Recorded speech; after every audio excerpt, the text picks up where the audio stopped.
அனைவருக்கும் வணக்கம். நம்ம இன்னைக்கு பார்க்க போகிறது தேங்காய் பால் சாத்துமது. அது எப்படி பண்ணணும்னு சொல்கிறேன். தேங்காய் பால் நீங்கள் எப்பயுமே யூஸ்வலாக எப்படி எடுப்பீங்க?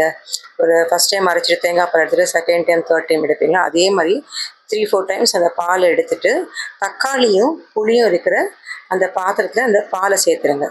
பாலை சேர்த்துட்டு அதை 2-3 டைம்ஸ் நீங்கள் எடுக்கச்சு நிறைய பால் வந்துடும். அந்த பால் சேர்ந்தோடனே அதில் கொஞ்சம் உப்பு, அப்புறம் ரசப்பொடி, அதாவது சாத்துந்த பொடி, அப்புறம் பெருங்காயம், அப்புறம் இறக்கச்சி கொத்தமல்லி கருவேப்பிலை, கண்டிப்பாக கல்லுப்பு சேர்த்துக்கோங்க. அது ரொம்ப நல்லது.